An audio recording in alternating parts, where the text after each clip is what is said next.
ಇನ್ನು ಮನು ಕಥೆಯನ್ನು ನಿಮಗೆ ಹೇಳಲೇಬೇಕು. ಯಾಕಂದರೆ ನಿನ್ನೆಯಿಂದ ನೀವು ಕೂಡ ನೋಡ್ತಾ ಇದ್ದೀರಿ, ಒಬ್ಬಕ್ಕೆ ಆತನ ವಿರುದ್ಧ ದೂರು ಕೊಟ್ಟಿರೋದು. ಈಗ ಪೊಲೀಸರು ಮನುವನ್ನು ಬಂಧಿಸಿದ್ದಾರೆ. ವೈದ್ಯಕೀಯ ಪರೀಕ್ಷೆಗೂ ಕೂಡ ಪೊಲೀಸರು ಕರೆದೊಯ್ದಿದ್ದಾರೆ.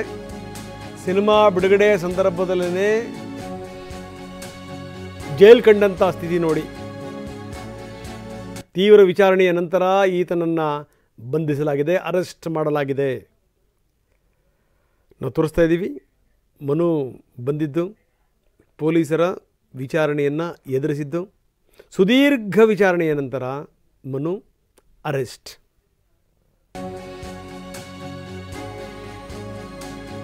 ಇನ್ನು ಈಕೆ ಏನು ದೂರು ಕೊಟ್ಟಿದ್ಲು, ಆಕೆ ಯೂಟರ್ನ್ ಹೊಡೆದಿದ್ದಾಳೆ. ವಿಡಿಯೋ ಮುಖಾಂತರ ಸ್ಪಷ್ಟನೆ ಕೊಟ್ಟಿದ್ದಾಳೆ, ನನ್ನ ಸಾವಿಗೆ ಏನಾದರೂ ನಾನು ಸತ್ತರೆ ಈತನೇ ಕಾರಣ ಅಂತ. ಈಗ ಆಕೆ ಹೇಳಿರೋದೇನು ಅಂದರೆ, ಸಾವು ಅನ್ನುವಂಥದ್ದು ನನ್ನ ಸ್ವಂತ ನಿರ್ಧಾರ, ಅದಕ್ಕೆ ನಾನೇ ಜವಾಬ್ದಾರಳಾಗ್ತೀನಿ ಅಂತ. ಸಿನಿಮಾಕ್ಕೆ ತೊಂದರೆ ಕೊಡೋ ಉದ್ದೇಶ ನಂದಲ್ಲ, ಅದೇನಿದ್ರು ನಮ್ಮ ಮಧ್ಯೆನೇ ಇರಬೇಕಾಗಿತ್ತು. ಇಷ್ಟೊಂದೆಲ್ಲ ಬೆಳೆದು ಬಿಡ್ತು. ಕುಲದಲ್ಲಿ ಕೀಳು ಯಾವುದೋ ಸಿನಿಮಾಕ್ಕೆ ಒಳ್ಳೆಯದಾಗಲಿ ಅಂತ ಕೂಡ ಸಂತ್ರಸ್ತೆ ಹೇಳಿದ್ದಾರೆ. ಇದು ನೋಡಿ ಸಂಗತಿ.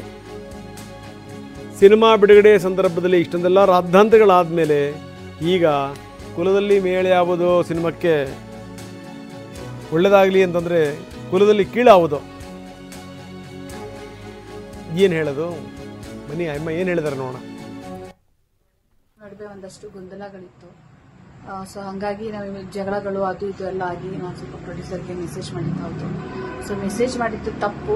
ನನ್ನದೇನಿದ್ರು ಅವನ ಮಧ್ಯೆನೇ ಇರಬೇಕಾಗಿತ್ತು. ಸೊ ಸಿನಿಮಾಗೆ ತೊಂದರೆ ಕೊಡೋ ಉದ್ದೇಶದಿಂದ ನಾನು ಆ ಮೆಸೇಜ್ ಮಾಡಿರಲಿಲ್ಲ. ಬಟ್ ಆದರೂ ಅದು ಸಿನಿಮಾಗೆ ತೊಂದರೆ ಆಗ್ತಿದೆ ಅಂತ ನನಗೆ ಗೊತ್ತಾಯಿತು. ಎಲ್ಲ ಕೂತು ಅವರು ಒಬ್ಬರು ಲಾಯರ್ನ ಕರೆಸಿ ನಮಗೆ ನಮ್ಮ ತಪ್ಪುಗಳನ್ನ ಅರಿವು ಮಾಡಿಸಿದ್ರು. ಸೊ ನಾನು ಏನೇ ಅಕಸ್ಮಾತ್ ನಾನು ಸತ್ರೂ ಕೂಡ ಇದಕ್ಕೆ ಯಾರೂ ಕಾರಣ ಅಲ್ಲ. ಇದು ನನ್ನ ಸ್ವಂತ ನಿರ್ಧಾರ. ಮನುನೇ ಆಗಲಿ, ಪ್ರೊಡ್ಯೂಸರ್ ಆಗಲಿ, ಸಿನಿಮಾ ತಂಡ ಆಗಲಿ, ನನ್ನ ಯಾವುದೇ ಸ್ನೇಹಿತರಾಗಲಿ ಯಾರೂ ಕಾರಣ ಅಲ್ಲ. ಇದು ನನ್ನ ಸ್ವಂತ ನಿರ್ಧಾರನೇ ಆಗಿರುತ್ತೆ. ಹಾಗೆ ಕುಲದಲ್ಲಿ ಕೀಳು ಯಾವುದೋ ಸಿನಿಮಾವೇ ಒಳ್ಳೆಯದಾಗಿ. ನಡುವೆ ಒಂದಷ್ಟು ಗೊಂದಲಗಳಿತ್ತು. ಸೊ ಹಾಗಾಗಿ ನಾವು ಜಗಳಗಳು ಅದು ಇದು ಎಲ್ಲ ಆಗಿ